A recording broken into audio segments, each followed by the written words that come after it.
வணக்கம் and welcome to Kamal's அடுப்பாங்கரை.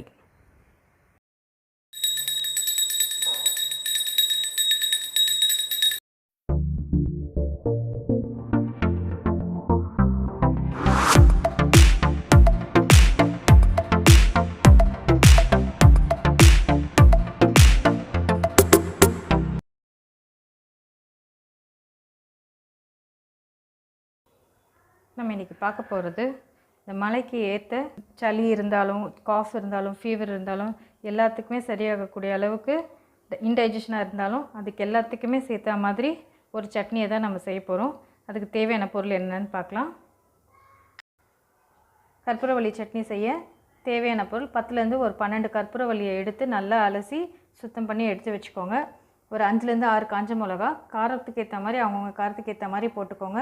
ஏன்னா இதில் ஒரு பிஞ்சு மிளகு, ஒரு பிஞ்சு சீரகமும் சேர்க்குறோம். 1 இன்ச்சு இஞ்சி, 5 பல் பூண்டு, 5லேருந்து 6 வெங்காயம், சின்ன வெங்காயம் உரித்தது, 1 கப் தேங்காய், சால்ட் கல் உப்பு தேவையான அளவுக்கு. இது வந்து சின்ன சின்ன ஃப்ளேக்ஸாக இருக்கிறதா நான் எடுத்து வச்சுருக்கேன். இந்த வாட்டி நீங்கள் முழு தேங்காவும் எடுத்து போடுறதா இருந்தாலும் போடலாம், இல்லை துருவின தேங்காவும் நம்ம யூஸ் பண்ணிக்கலாம். பொரிக்கிறதுக்கு எண்ணெய் ப்ளஸ் ஒரு 2 டேபிள் ஸ்பூன் அளவுக்கு உளுத்தம்பருப்பு.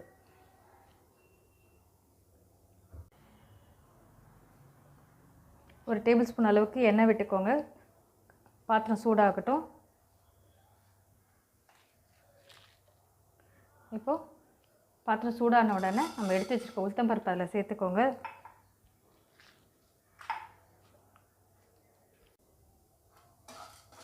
கொஞ்சம் கலர் மாறின உடனே நம்ம எடுத்து வச்சுருக்க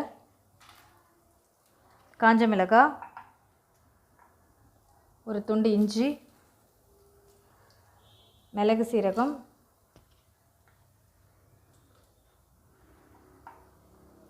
புளி சொல்ல மறந்துட்டேன். புளியை சுத்தம் பண்ணிவிட்டு அந்த நார்லாம் இல்லாமல் எடுத்து ஒரு இன்ச்சு அளவுக்கு போட்டுக்கோங்க.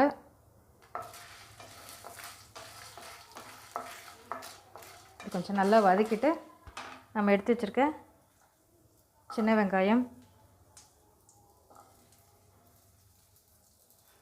பூண்டு,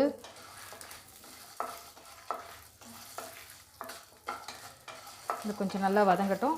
வதங்கின உடனே தேங்காய்,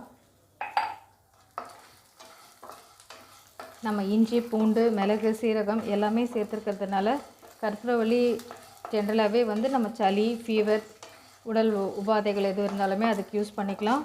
ஸோ இப்போ இது வந்து இந்த சட்னி வந்து நல்ல ஒரு மழை காலத்துக்கு ஏற்ற ஒரு சட்னியாக இருக்கும்.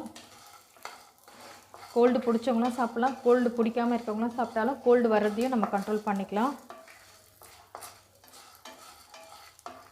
நல்ல சளி இருந்தாலும் நெஞ்சு சளி நல்லா இதை எடுத்து தள்ளும் வெளியே.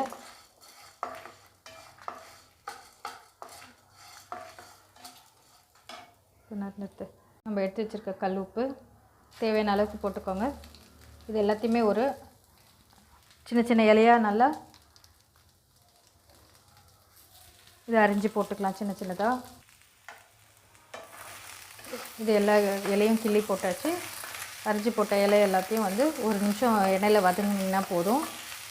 ரொம்ப நேரம் மாற வேண்டாம், கொஞ்சம் நேரம் வதக்குனிங்கன்னா போதும் அந்த பச்சை இது போகிற அளவுக்கு.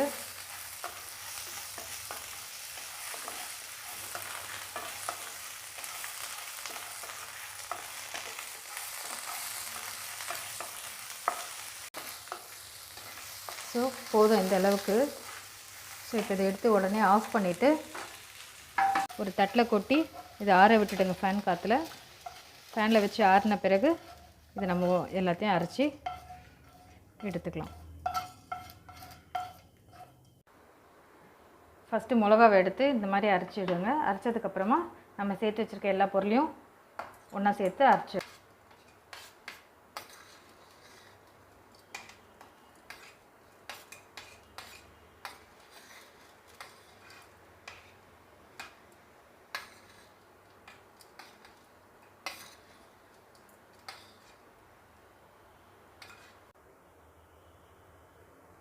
நல்லெண்ணெய் போட்டுட்டு கடுகு, பெருங்காயம், வத்த உளுத்தம்பருப்பு, கருவேப்பிலை போட்டு தாளிச்சிட்டிங்கன்னா நம்மளுடைய மழைக்காலங்களுக்கு ஏற்ற கற்பூரவள்ளி சட்னி ரெடி. சளி, ஜலதோஷம், காய்ச்சல், இருமல் எதுவாக இருந்தாலுமே இது சாப்பிட்டிங்கன்னா நல்ல நிவாரணமாக இருக்கும்.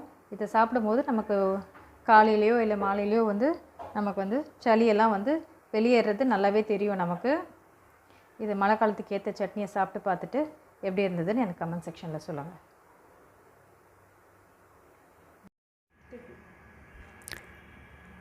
இந்த வீடியோ உங்களுக்கு பிடிச்சிருந்தா சப்ஸ்கிரைப் பண்ணுங்கள்.